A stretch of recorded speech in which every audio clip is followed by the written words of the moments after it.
I don't know what that means or why I said that. I've got gold in front of me, and spirals are cool. I've So, got gold. Phil, you need to stick a nugget underneath your pillow and Susan's oh, pillow when we do she's. have two Oh, nuggets. we're now live. I just got a Wow. message I didn't know. You always say you don't know, but you know it's coming. I don't know. What was that? Shh, You. shh, Philip.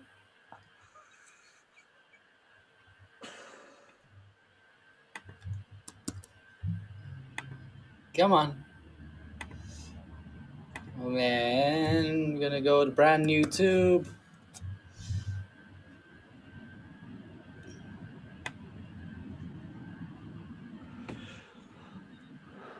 When did they stopped us doing that? The chat's still not working on our thing. I wonder if they stopped that. On what thing, Phil? You know, on when you stream on YouTube. YouTube, it has like a live chat. This week and last week, it said something went wrong. So I don't know if we're being blocked from live chat or something. Interesting. Education, and then golden spiral.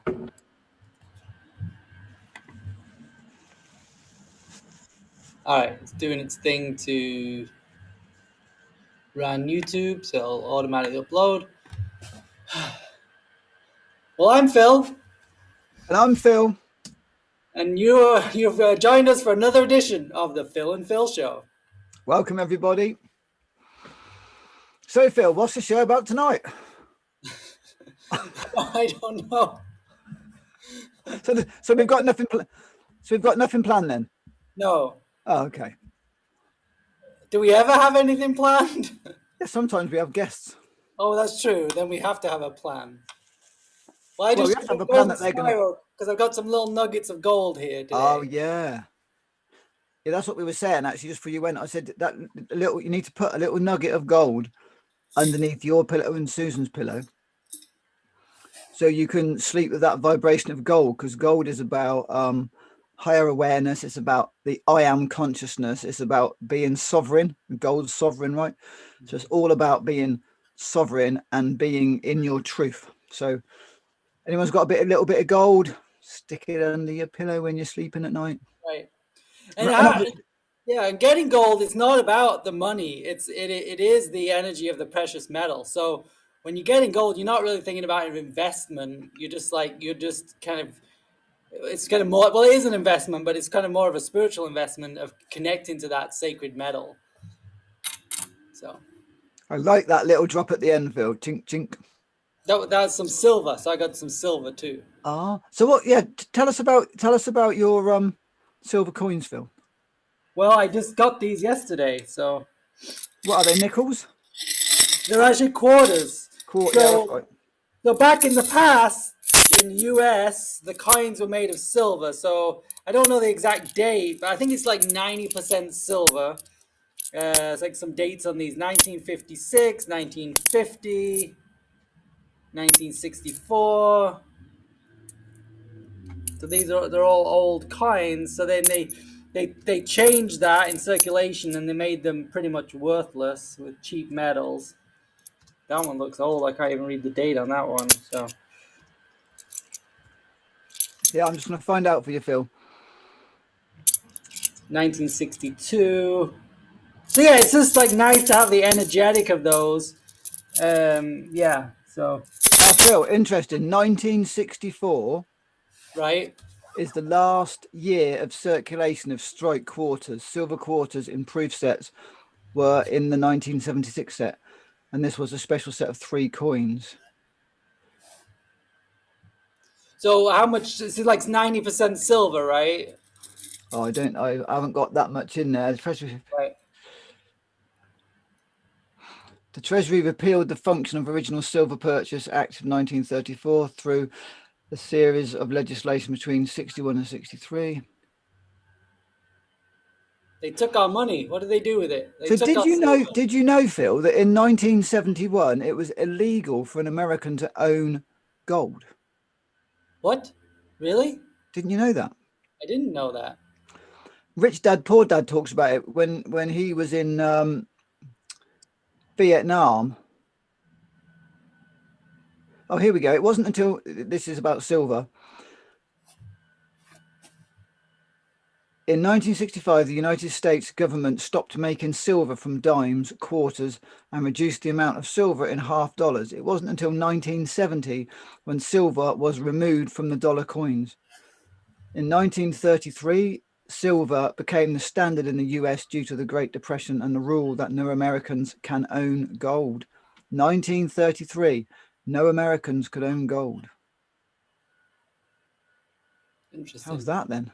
Yeah. I bet there's not a lot of people that are watching this know that. Right. So So we're yeah, talking about this because we don't, in terms of the currencies that are traded in the world, the U.S. dollar has been the strongest currency, but with all and the U.S. pound and the U.K. pound, the pound as well, were strong currencies, but with all these giant subsidies or whatever you call them, what do you call these things? The monies they've thrown into like trillions of dollars they've just created out of thin air. It's like everyone's talking about these currencies are going to crash at some point. I mean, it may be soon or it may be in months or a couple of years or something, but they will crash eventually and something new will have to come about. So, I'm trying to find when the United States Gold Reserve Act of January the 30th, 1934 required that all gold and gold certificates held by the Federal Reserve be surrendered and vested in the sole title of the United States Department of Treasury. So from 1934, Americans weren't allowed to have gold. so they took the gold off the They people. took the gold off the people. Wow. Oh, so 1975, Americans could again freely own and trade gold. So from 1934 to 1975. Interesting. So that's 41 years, isn't it? Mm-hmm. Yeah. And I know that because, well, I know that. What got me onto it was Robert Kiyosaki from Rich Dad Poor Dad talks about it when he was in Vietnam in 1971 and Nixon took the dollar off the gold standard. I think he went to Singapore and bought his first bit of gold to come home with after Mm-hmm. he from was he in the Navy, the Marines, something like that. Yeah, interesting. So yeah, it's amazing actually what little nuggets of information just by having a little bit of gold or a little bit of silver, Mm-hmm. what you can then drill down into and investigate and find out, what's going on. Right. And what is money really? I mean, it's like it's a people that go, well, it's evil, but it's like it's the love of money that's evil, and it's the money is just kind of a reflection of our energy, manifest out into the world. Like we get, it's a trade, it's an exchange, or it could Yeah, I be mean, a as long as mass. as long as we're stuck in the need to exchange, then Hmm. I think money's and remember what people don't understand is money is an instrument of exchange. That's actually what it is. Right. It's if you've got a pound note, they don't make them anymore, do they? If you have a £20 note or a £10 note, they're just instruments of exchange, and they're only worth 20 quid as long as we agree on it. Hmm. If I decide that I'm only going to get paid in silver, gold, or Bitcoin, a £20 note isn't worth anything to me Right. because the reality is it isn't worth anything. Right. It's not. It's just what we It says agree on the upon. note, I don't know about an American dollar, but on English money, it says clearly, I promise to pay the bearer on demand the sum of 5, 10, 20, £50. But what does that mean? And that's so it's issued by the Bank of England. So what the Bank of England's saying is, I wish to pay the bearer on demand the sum of X amount. Well, if you took a £20 note to the Bank of England and said, right, I want you to pay me now, what are they going to give you? Nothing, because it's not Right. backed by gold, it's not backed by silver. So they can't give you anything. So that means that £20 note is completely worthless, Right. except we agree that it has value. That's it. Mm-hmm. So if I take my agreement away from that, then it has no value for me. Right. Oh, they could take it away. So is it better that we take it away ourselves and go, well, we know it's worthless, so we're not going to rely on it. Well, until we realize that actually we don't have to trade, until we realize that we can just give everything away freely, because it's like if I do a job for someone and then they do something for someone else, whatever it is, we don't what money's taught us is we are immediate remuneration for what we do. It's immediate. Well, Mm-hmm. I mean, it might take you a week or two to get your money if you're self-employed, or you might even have to work for a month if you work for a company. Actually, Mm-hmm. in England people have to work for a month in hand. Some companies that we contract to, you've got to wait 3 months before you get paid. Wow. Um, but on the level, it's that instant Manifest. ratification. They're all ramifications, I guess. Well, why not trade? Like, explain that, because it wouldn't, trading, cucumbers for someone's mangoes or something. Is that like that exchange of energy? Like, I just think that's old paradigm. well, what's Um, the paradigm then, sir? the new paradigm is if you've got an excess, you share it. And not think about what you're going to get in return. No, not thinking about what you're going to get in return. How can I help somebody else? Mm-hmm. And if we all have the mindset of how can I help somebody else, obviously charity starts at home, right? You have to look after yourself. You've got to make it's like on the aircraft. In an emergency, they always say, if the masks pop out, you fit your own mask first and then help other people. And it's Mm-hmm. the same if you're growing food or whatever you're doing, make sure that you've got enough. And if you've got excess, then you share that excess. And let's just say you've got cucumbers and I've got chickens and you don't eat eggs. Then I've got nothing to trade with you. Right. But if there's no one else that wants cucumbers and you've got a glut of cucumbers, but I want the cucumbers, but I can't trade with you, and you just gave them me freely, and then I had an excess of eggs, and I just gave them to someone else freely, and Mm-hmm. they had an egg. Not that I don't eat eggs; it's just a funny one to pick. But someone else has made jam, and they've made too much jam, or they've got too many pears. As long as we're all doing the same thing, as Right. long as we're all sharing freely with no expectation apart from to serve fellow human beings, Right. then there's no expectation. Right. And then we do the receiving in ourselves by taking care of ourselves, because we've got to receive, we've got to be healthy. If we're giving away all that energy, then we're going to be drained. But if we're taking care of ourselves, as we teach, eating healthy and being grounded and being in nature, then we can easily give freely, because we're So in. what I said was excess. Right. When we've Yeah. got abundance and excess in whatever, then we can share it. But we'd be foolish to share before we have excess or abundance. Right. That's Because a then really good point. We've been doing this meditation with this Master Co. And you do this meditation, but then afterwards is like when you do meditation and all this energy comes in, you have excess energy. The body can only absorb so much. For the rest of the energy, you send that out to your family, to friends, to the planet, yeah, because you right. can't hold it, you can't take it all. Yeah. So you receive, you fill your body up, and then the rest you just send out into the So universe. you To didn't so you didn't charge anybody for that, right? no, And you didn't expect dollars back no, didn't expect anything back. because it was excess Hmm. and you didn't need it. Right. So you shared it freely. Right. It is, so it's breaking out of the paradigm, because even all of the systems that are presented to us as alternatives, or the Great Reset, or this, they're all still based on the broken system of Yeah. exchange instead of just sharing. Yeah, because once we have a thing of exchange where if I do this for you, you must then do this for me, that's a broken system. Right. I mean, it's like in a relationship.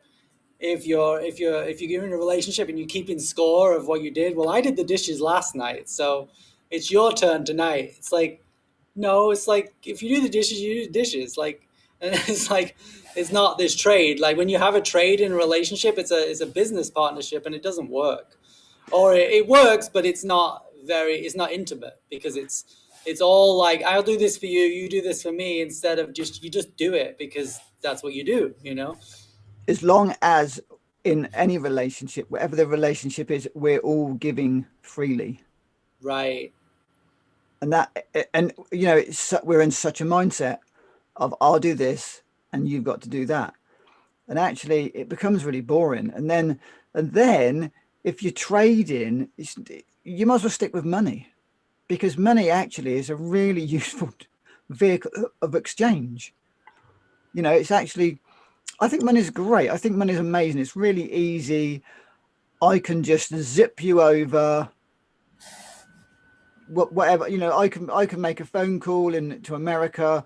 I can ship you some supplements, what we've done, and then you can zip me some money back. Yeah. It's really interesting, and it's really easy. And that's the mindset that we've got to get over. Is But that's it. Only what I'm talking about only works if everything is basically free. Mm-hmm. Because, you know, here's a real head twist, right? Everything that exists on this planet is free. Mm-hmm. Do you understand that? Well, isn't this some sort of energy exchange? Is it really free? Like, Well, isn't it? everything has an energy exchange, right? But that Right. bit of gold that you've got there, Mm-hmm. it doesn't cost anything. Well, but somebody had to take it out of the earth and ship it to me. It didn't cost anything though. It didn't. The original item didn't cost anything, but it took somebody's energy to put that together. This one is stamped into a coin, so somebody had to buy Yep. the mold to put that into a coin to then ship it to me. So there's a lot of things happen to get it to me. So I'm just playing the other side for you Yeah, here. yeah, absolutely. However, none of that actually cost anything. It doesn't cost us anything to sit on here and have a chat with each other, does it? And share information with people. Right. Only when we have a monetary mindset is it then costing us something. Well, I'm paying a fee to Zoom. And I'm paying for my internet. Exactly. And I'm paying, you know, that's, yeah. However, this is a really difficult one. No, You know, it's good. I like it.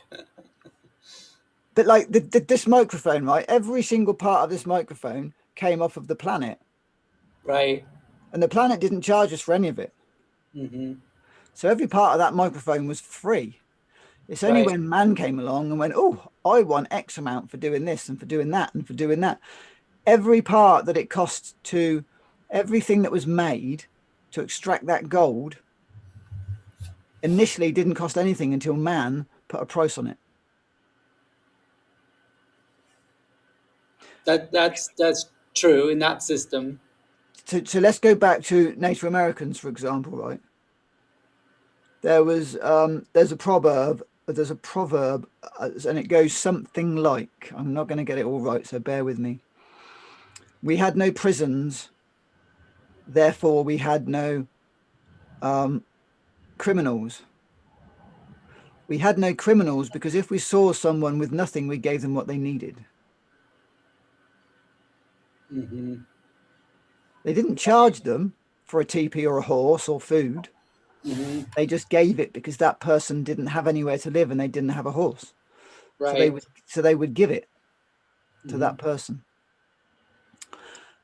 And you know, Native Americans, yes, they traded, except, you know, even looking, this is difficult to try and navigate through this one because It's it's great. hard. It's hard, really hard to get out of the mindset. But everything that's on this planet from this planet initially was free. Mm-hmm. It's only because we work in exchange that something has a price. Right. And just to throw in, and that's why when we give something to someone, it it's really important that we give without the expectation of receiving something back. And when we give with an expectation to get something back, that's kind of when the energetic breaks, and then we get into the other mindset. We get into that construct of what's being created, where it's like, oh, we need to, do give this and then to get back something.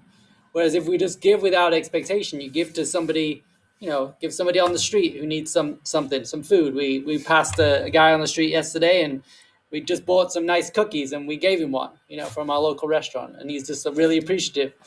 But we didn't expect anything back from him or even anything back from anybody. We just gave it because he needed it. So yeah. So, but from what I'm talking about, the mind shift is massive.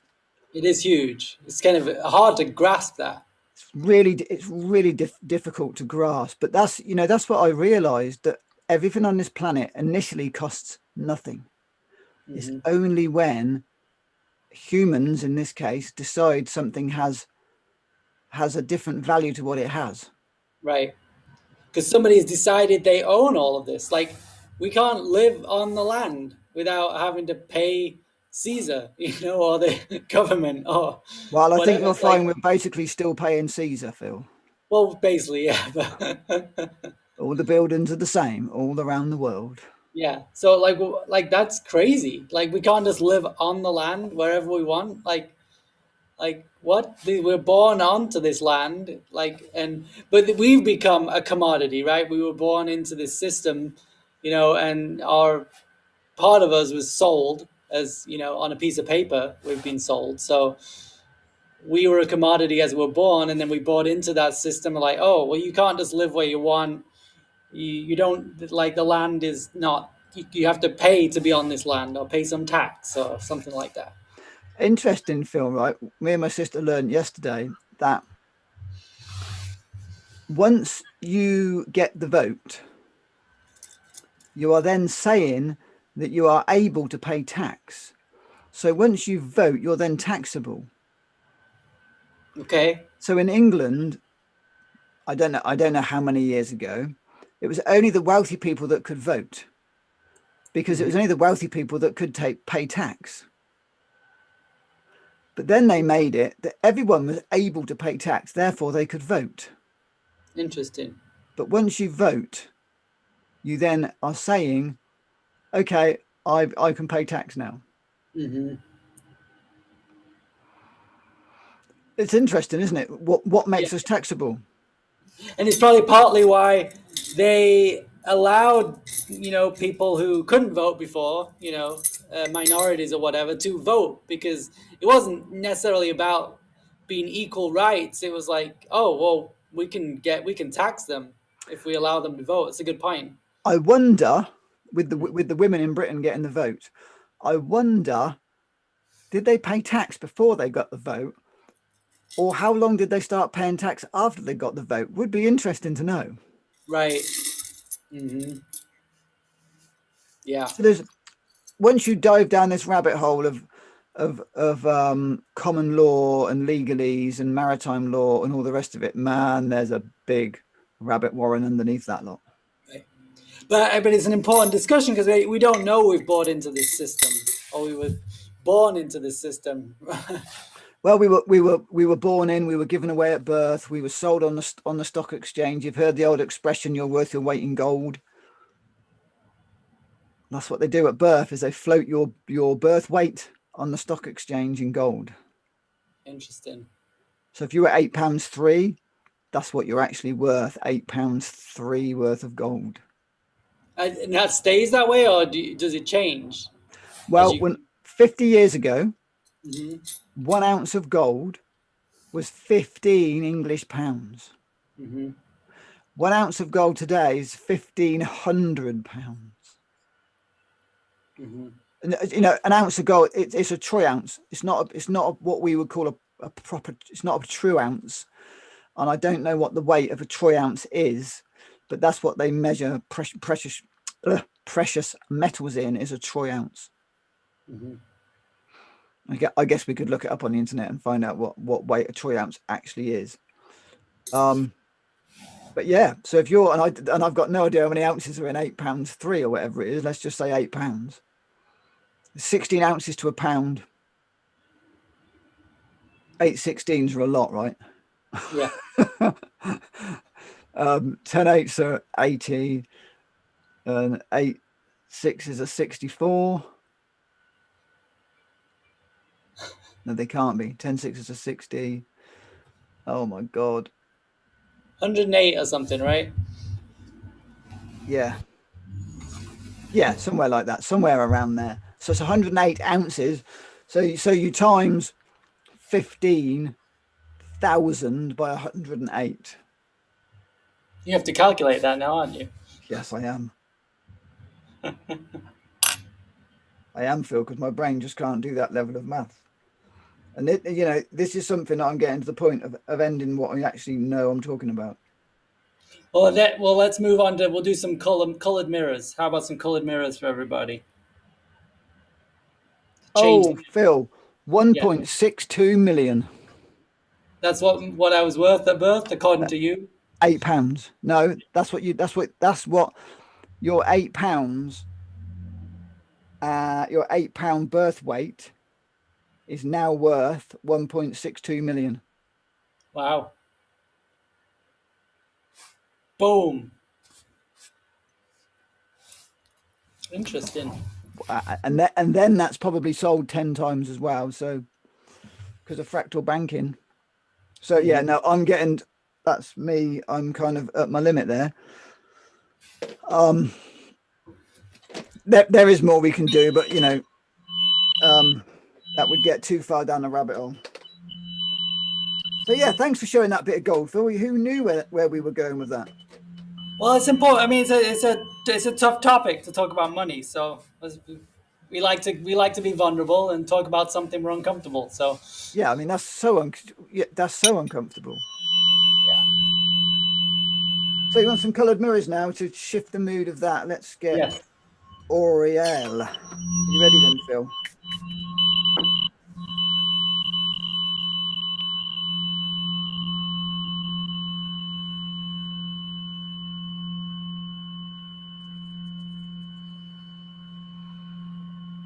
So on the 7th of March, we're going to have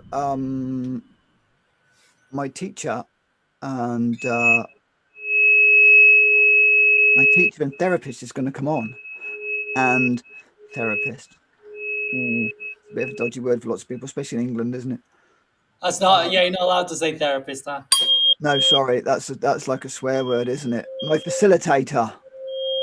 She facilitates Got some me. pretty strict laws over there about what you can call yourself, right? No, you can call yourself a therapist, Phil. But Oh, also, yeah. if you look at the word therapist and split it in half, you can guess what you get. I'm pissed. No, The think about therapist. The oh, okay, you got it? yeah, Not a not nice good. thought. Not a nice thought, is it? Not really. Right, let's go for Phil, let's go for some metal because we've been talking about precious metals. Okay.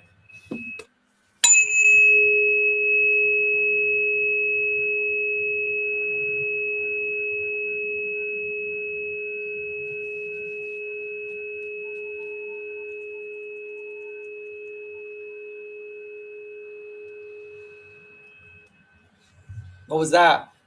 Oh, that was metal, That was like a blanket. It was really nice. was it? Mhm. I can't remember a lot about metal.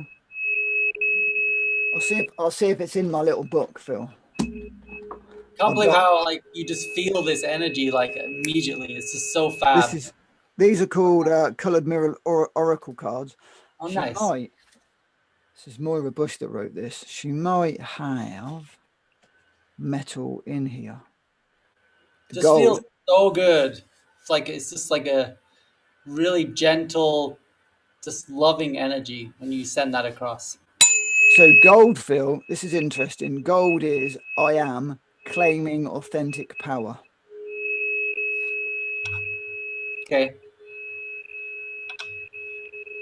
I'm just seeing if metals. Oh, I don't think metal will be in here because it's a.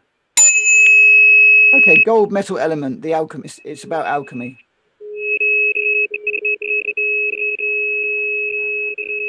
That's like some Morse code, Phil. What is? That tuning fork.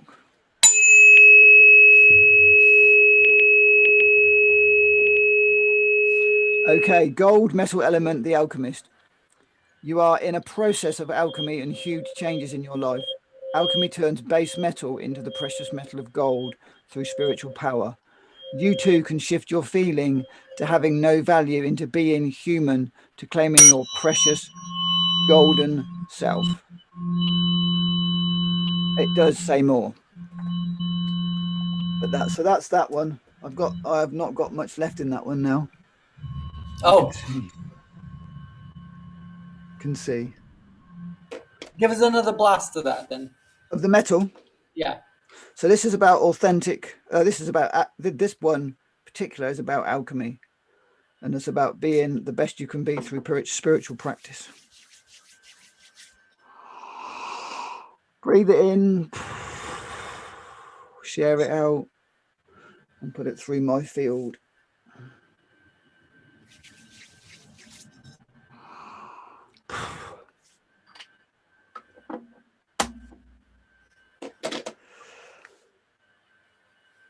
That we got. That's it. We got any others? Just got Yeah, the I've two. got. Um, okay, this one's drawn. This one's called Ruby Red. This definitely isn't in the book. This is a newer. This is a newer one to add in to the family, and this is all about tribe. So this is about finding your tribe, creating your tribe, becoming part of a tribe, which is very fitting for us, Phil.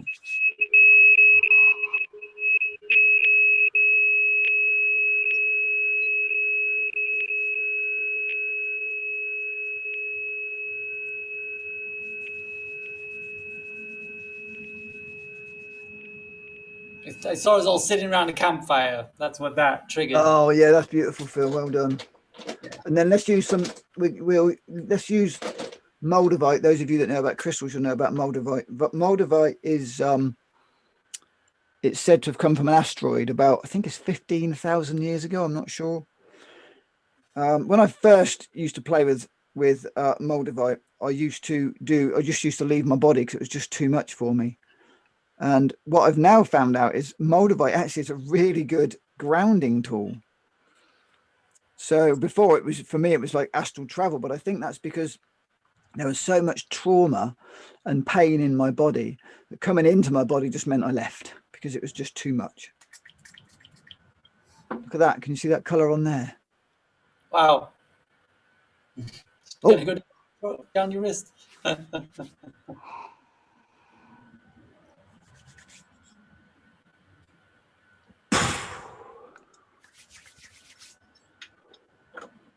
yeah. How this stuff actually shares energy through the wave lines of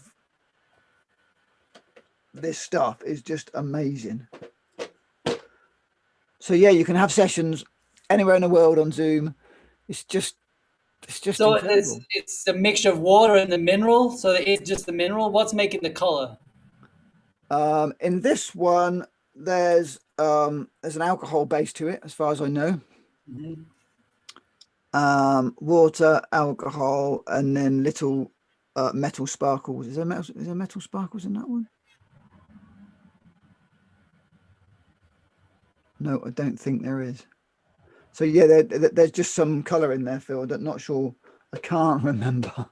It's been a while since I did the training. Yeah, so there's a color added to get that kind of gold color. Mhm. So I mean, the power of these subtle healing practices. I mean, we're doing, the tuning forks, which is sound therapy, but it's just like frequencies of sound. Unlike I think it's just like these subtle things that are just so healing for our bodies and minds. And I'm doing research for Susan, who had she had the concussion, and we're doing the PEMF, which is the pulse electromagnetic frequency mat. We go into our practitioner a few times a week, and that's really really helping her. It's like really resetting her nervous system. A lot of like the with the concussion or post concussion syndrome is what like she's got is the body. What happens? You have the concussion, and the body goes into a cycle of stress, and it can't get out of it. Um, So probably like in nature, when we have that stress, we'd probably, run around or shake, animals shake, stuff like that. Yeah. But the human being, she had the accident and she just moved on. She just kept going, like, okay, I've got tasks to do. She kept going, so she never released that energy. And then the body kind of gets into a cycle of stress, and then that like fires neurons in the brain, and it just like continues that cycle. So we're looking for ways to like ground that down, and the PMF mat is really good, and it's kind of trying to mimic the energies that come off the earth when you like grounding. So, but it's just a higher frequency, and it's putting off a pulsed frequency that just really helps ground. So every time she does it, she feels a little bit better. Um, so we've been doing that, and it's just like really, really shifting her. But it's what it's doing is just really just calming her nervous system down. And you need to rest. Like if you have a concussion, it's really critical that you rest. If you don't, you start to do damage. And a lot of people have a car accident or bang their head, and then keep going. But if you don't stop, like you need to stop everything. Like you need to stop working. You need to take a few weeks to just rest and recover, because you need to minimize your brain having to do work. So like Susan had to stop her job for a while because her job involved a lot of intellectual stuff. She's a student aide, so she's teaching and reading, and it was just like she would read for 20 minutes and it would start to give her a headache, start to get her stressed out, and it's like, okay, we got to stop this so that the brain can heal. And the brain's really powerful. Like she's just sleeping. Her body's telling her to just sleep. So she's sleeping a lot right now. And that's what we need to do. Like that's just nature. It's like sleep, rest, and then you heal. But like in the West, it's like, no, take a drug, keep going, push through. You gotta grin and bear it. And it's like, well, no, there's this subtle body, and yes, it will heal fit fast, but not if you push it, not if you suppress it or take pain medication. In the book I'm reading, it's the Concussion Repair Manual, Dan Engel. Taking the pain medications and the drugs that they give actually inhibits the healing, because you don't really get like you're able to kind of push through instead of acknowledging that any pain or discomfort. You got to listen to your body, and then you get instant feedback. But if you take pain medication or suppress it in some way, you don't hear that feedback. Yeah. So what I was thinking, Phil, it sounds like she's got brain inflammation then, doesn't it? Yeah, there is inflammation in the brain that happens. So for me, the two things would be fasting and also proteolytic enzymes. I need to Because get some enzymes. the proteolytic enzymes will go in and clear up the scar tissue, and they dissolve inflammation. They actually eat the fibrin that's caused by inflammation. So yeah, I mean, when you were telling that story, it reminded me of an accident that I witnessed a few years ago. Probably is quite a few years ago now, probably 6 or 8 years ago. And a girl hit a guy on a motorbike, and a guy on a motorbike just flew up in the air. And I was like, oh my God. I was like 2 car lengths away when she did it. You saw this. Wow. And he managed to turn himself around in the air, bring his knees up to his chest. I mean, he hit the car so hard that his helmet went through the windscreen, and he smashed the front of the car to pieces. He slid down off the bonnet, and he landed on the road with like on one foot and one knee, crouched down, got up, shook himself off like a sparrow, and then walked across to me. I was like, how the hell? Wow. So he just stood on the side of the road and rolled a fag and was talking to my dad while I moved his bike, and then I was talking to the girl in the car, and we got her car. I know we left the car where it was. I was talking to the girl, and the girl was a complete mess, just Right. shaking from head to toe. And I was like, oh, this is brilliant. This is really good. You're in trauma, and actually this is your body's way of shaking the trauma off. So it's all right. We just need to get your blanket, sit down, and you just got to shake and cry. And that's really cool. Beautiful. Like So we'll often suppress that, right? That's good. yeah, so I sat with her, and then the police turned up, and then these policemen were, police women were like, and I sat with this girl, and I said, "You're not taking her anywhere." I said, "You're not taking her. She's in trauma, and until you can tell me that you're actually going to look after her, keep her warm, I'm not letting you take her." They wanted to take her in because she caused the accident. But they just want to stick her in a car. That's what they do, innit? They just get you, shove you in a car, and take you to the police station. Oh wow. And I was just like, no, you're not going to traumatize her anymore. She's in shock. She's in trauma. She needs to be looked after right now. I don't care whose fault it is. She needs to be looked after right now. Yeah. And so I sat with her until I was happy that the police women were going to be nice to her. I mean, it was clearly her fault. She was in the wrong lane, da da da da da, not paying attention. And but oh man, I've got to turn it off. Sorry, guys, I forgot about that. And there he goes, diving behind the film Phil sign. That's what you get for a little mini studio, isn't it? Yeah, and she was in shock because she thought she'd killed him. Right. He was fine because he was grateful he was still alive. Nothing was broken. Yeah. It's really interesting the difference between her trauma when actually she wasn't injured at all, but in total trauma. He'd just been hit by a car at 30 or 40 miles an hour straight. He'd been hit like that, been T-boned straight in the side, flew up in the air, somersaulted, smashed a car to pieces with his body, and he was absolutely fine. He just shook it off and was like, wow, that was a close one. And then went another fag. It's just like, wow. But I think he transformed a lot of the shock because he was grateful. Right. The gratitude, I had an accident a few years ago where I fell off of a roof, and I won't go into the story, but anyway, I landed and I was absolutely fine. And I was so grateful that actually there was no shock, there was no trauma, there was no injury to my body at all. And it was like, oh wow, that's how you transform trauma, is through gratitude. Right. But for her, she was stuck in a trauma of, oh God, I thought I'd killed him. So she was stuck in that trauma. Right. She hadn't got to the gratitude that he was absolutely fine.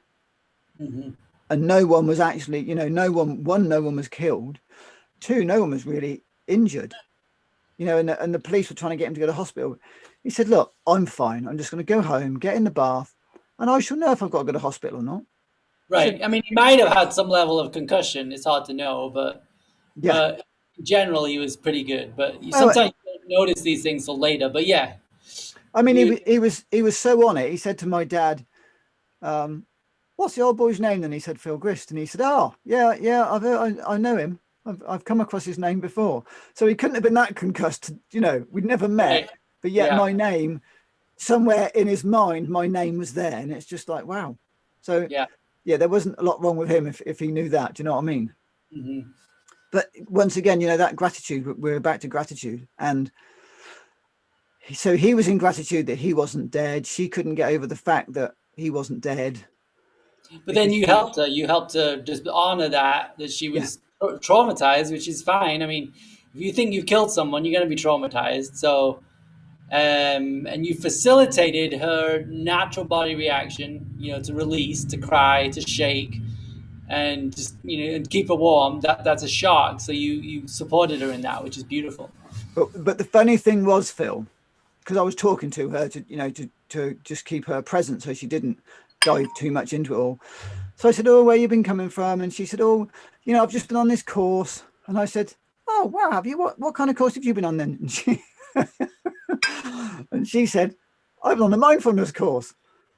And with that, I completely erupted, completely inappropriately, but I couldn't help it.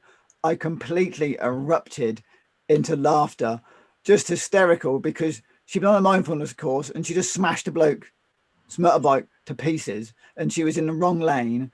The traffic lights were on red. Do you think she was being tested? And well, the thing I said to her was, she'd been doing mindfulness and she just left the room. They finished the class and she left. They didn't actually bring her back to the present moment. Oh. So she was still in the classroom. She wasn't in the present moment. She wasn't being mindful, and she wasn't in the now, because she was thinking about what went on in the classroom. So she was still you know, she was half an hour in the past, so she was in the past, not in the present. Right.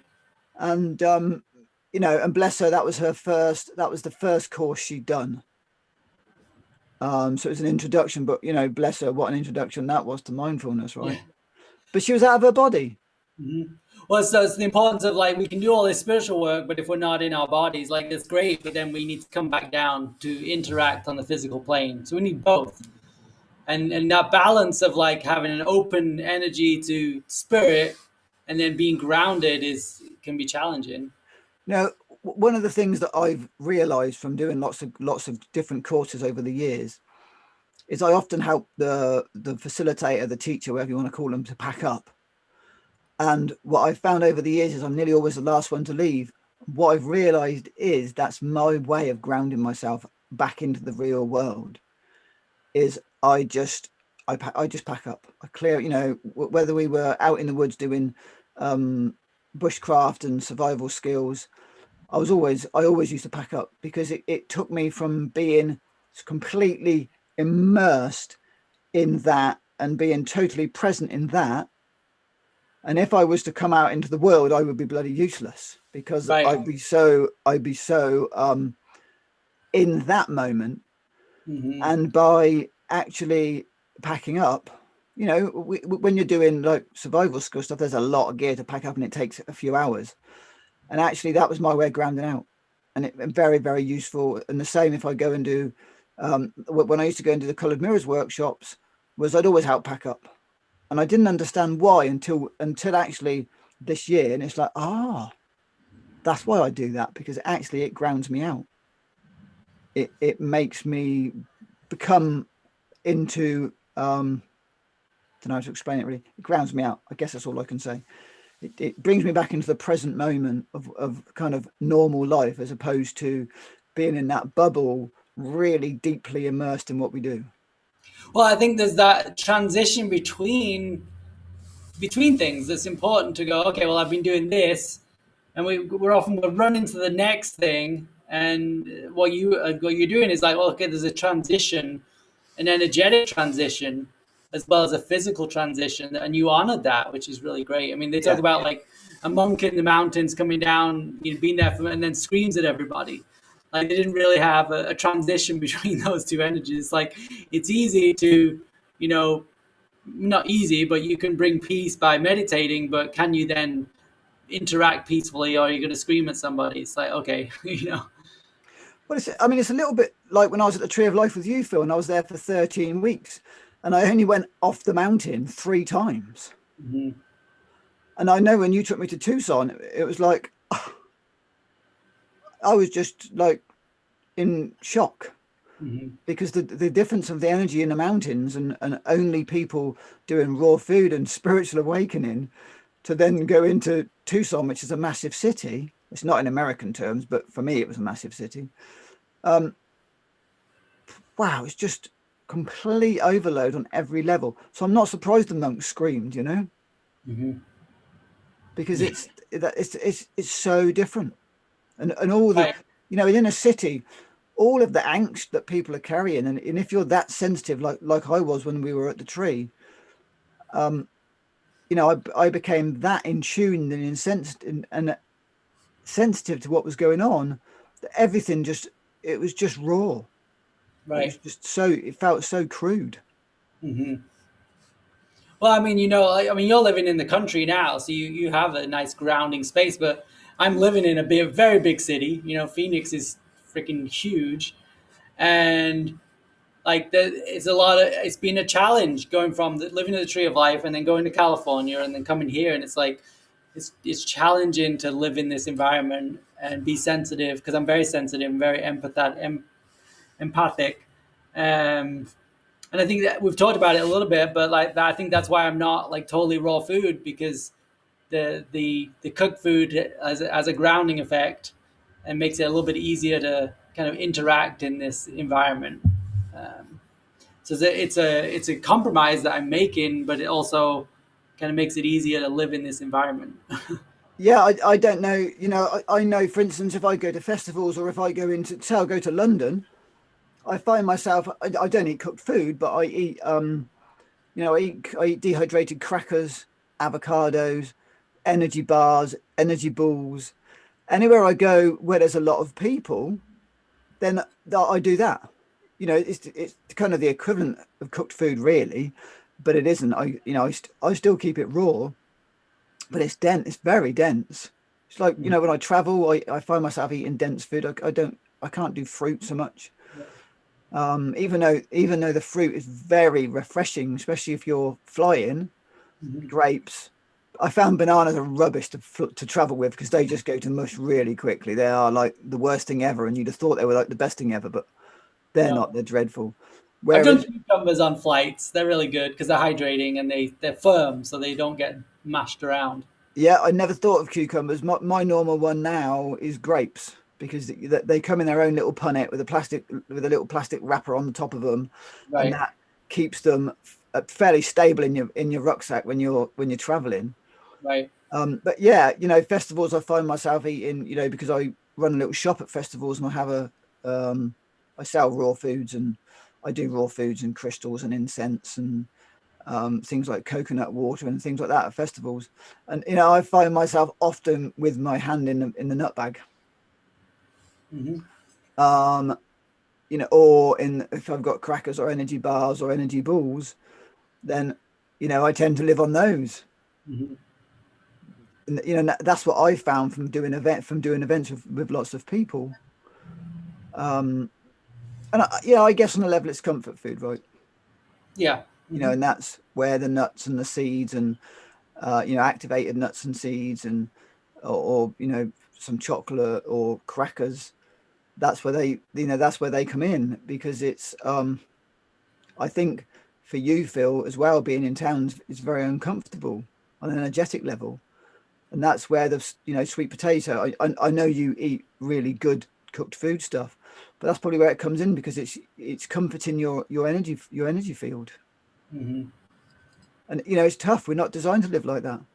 Right. I mean, it's just like think about it. Like all the energies around, like the EMFs, the Wi-Fi, there's concrete everywhere, and it's like this is you feel I feel the static. Sometimes like I hear it. I'll hear that frequency. I'm just like, what is that? Like I'm just like I really believe I'm tuning in to like that. There's a lot of background static, and you don't have that. You go for a walk in the wilderness, and there isn't that noise. It's pure silence. But in the city, if you tune in, like and a little meditate, you can hear that constant hum. And it's not the sound of like traffic or anything like that. It's a hum or a vibration of uncoherent frequencies. Because we know, like in the forest, there's tons of frequencies, but they're not this like incoherent hum in the background. There's an unhealthy hum. So, Phil, I know exactly what you mean. I came home from work once. I can't remember when it was, years ago now. And as I drove up the hill through the woods and I popped into the village, I was like, okay, what's happened today? Because as I drove into the village, it was a really quiet, sleepy little village. And I was like, I really like this.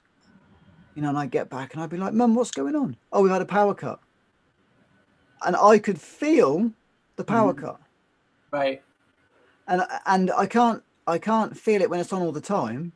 But as soon as it stops, it's like, oh, and that's We, even in a small village, Phil. mhm. Well, this happened when I was in California. There was a power outage in where I was living in Escondido, which is north of San Diego, and we had it. It was just like 8 hours or something. But yeah, it was really nice. And I always remember that moment. I still remember it. It was like, oh. And Yeah. that's why I know now. I know the difference because like that experience, like showed me. It's like, oh, there is this background hum of these frequencies, and there are things we can do to mitigate, of course, but it's still not the best situation. So, No, I mean, even when you're doing all this great stuff that mitigates EMFs, that hum's still there. hmm, yeah. That little niggle's just always there. Yeah, I just got this little device. Maybe I should can go grab it. It's from biogeometry systems, and it's this cube, and it's supposed to like put out a positive frequency in your home. So you can grab it, and I'll show you. Yeah, yeah.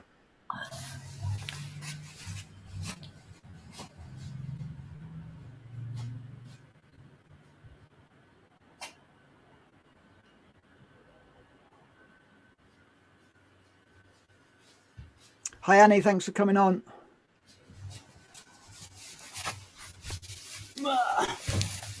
So it's a cube. There's not really much to it, but Oh, wow.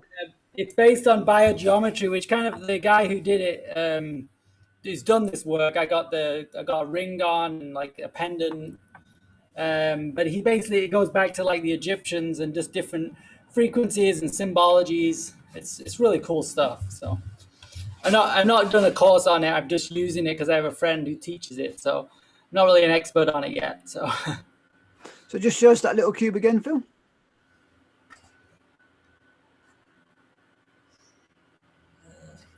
Oh, wow. So what's that made out of? Do you know? I don't know.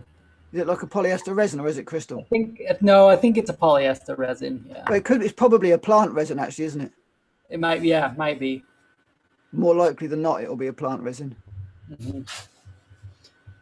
So in terms of that, like we were talking about, well, mitigating energy is like, I think, in different cultures, we've always, the use of crystals and the use of stone circles, and all these things that we surround ourselves in are really important.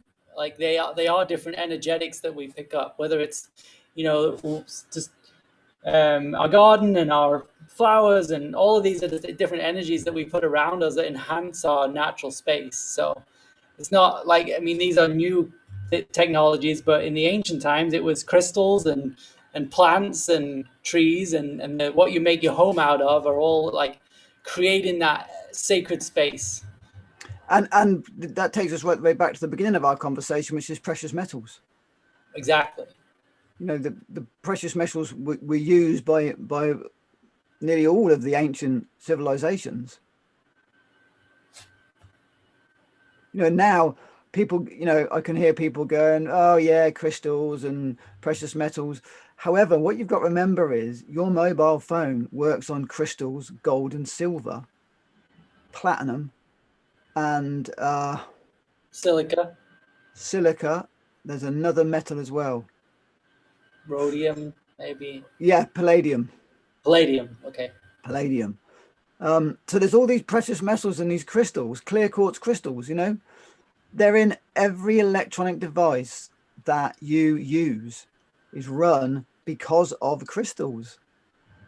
If they didn't use crystals, you wouldn't have a television, you wouldn't have a computer screen, you wouldn't have a mobile phone, you wouldn't have a laptop, you wouldn't have a watch. None of this advanced technology would exist without hippie fluffy crystals. It wouldn't And work. it's all free from the earth. It's all free from the earth. And what Dr. Kareem says, the guy who does this biogeometry, is we can enhance all those devices so that they're life affirming. Because right now, in the form that's being created, they're not really life affirming. They kind of take from the life. But you can enhance these devices so that they give more energy than they're taking away. Tachyon, yeah. Do you remember that? Mm-hmm. That was a big thing at the Tree of Life, wasn't it?